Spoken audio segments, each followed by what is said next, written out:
as far as oversaturation, you can probably, I would put Long Island as the top 10 saturated places on the planet, like other than like maybe LA or, you know what I mean, the city, New York City. You know, that's why there's no members in the city yet. There's Brooklyn, Staten Island, but none in Manhattan proper, because it's just, there's so many. I know a bunch of really good piercers that work in the city, but none of them are ABP yet.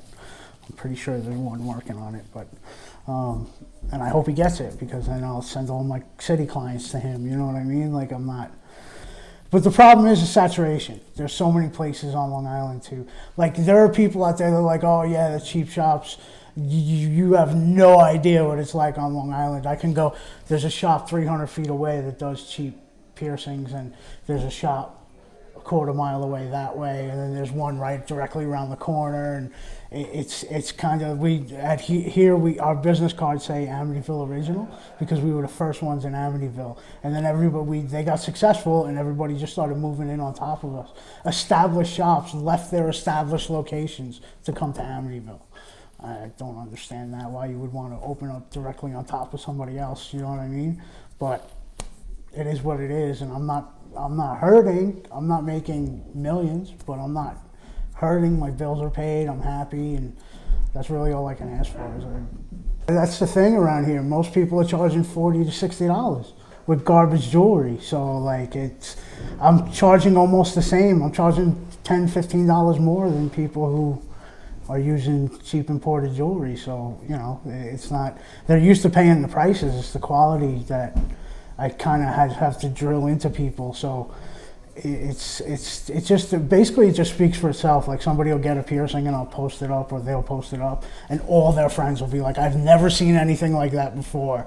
And then they'll all come to me, hopefully. Pretty much how it goes. That's just Long Island, man. That's just Long Island. You get people who are second and third year tattooers and piercers that open their own shops. And it's just saturation. It's way oversaturated. There's too many dogs, not enough bones. And eventually somebody's got to go out of business. It's not going to be me.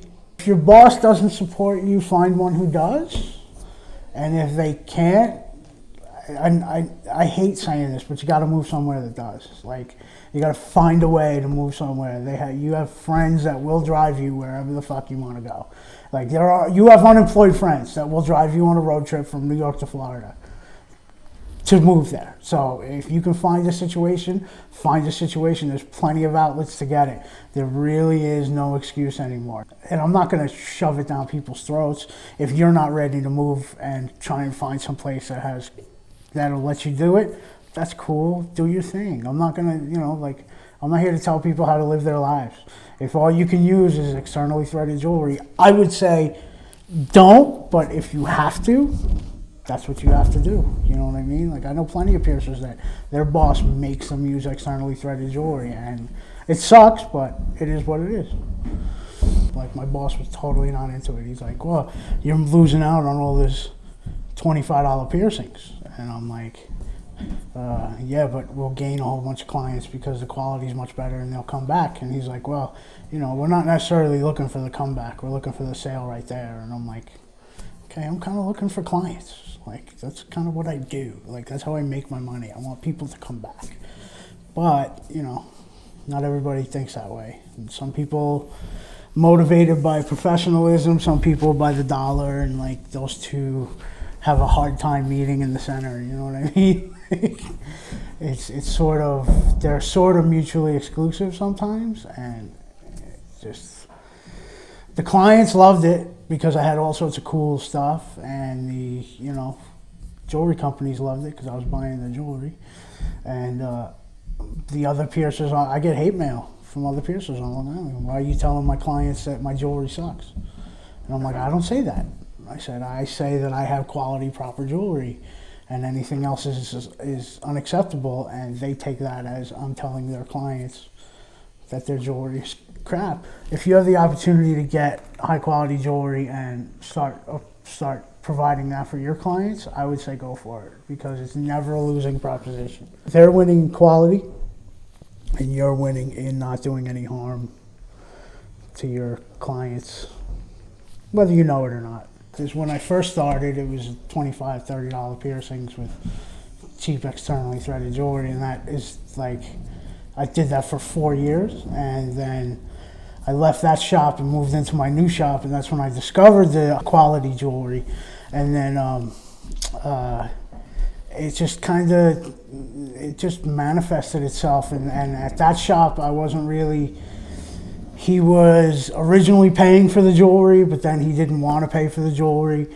And then I had to start paying for the jewelry, which is fine, I don't care. But he was also then taking the regular cut.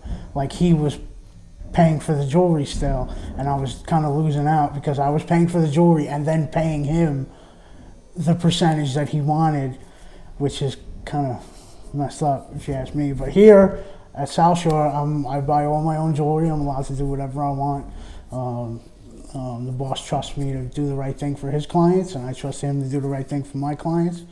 And he actually built me a room. Like, he spent many tens of thousands of dollars to build me a room, and I'm super appreciative of that. He didn't have to do that. He could have just, like, he was like, well, I want you to be an APP member, and I want you to, you know, have this, you know, I want to, because on his end, the more people that hear about it through APP come here, and the more likely they are to get tattooed here. And on my end, it helps me, he helped me, so I have to help him by, you know, just doing the best job that I can and giving the shop a good name. And I think it does. We have really awesome tattoo artists here. Wrap up and tell us how awesome and metal New York is. And why I don't know. I see. That's the thing. If this was 1994, I would say New York is totally metal and awesome. But now it just seems to be all douches, and they listen to terrible music, and it's just awful. There's just you. That's the only yeah, good I'm the only good, and Summer's the other good one. Everybody else listens to terrible music, and it's just getting on my nerves. Just listen to metal. That's right, metal, and I mean metal. None of this progressive shit with None of that sing-songy garbage. No, metal, like Nickelback. I cut right there because I was like, boom, God.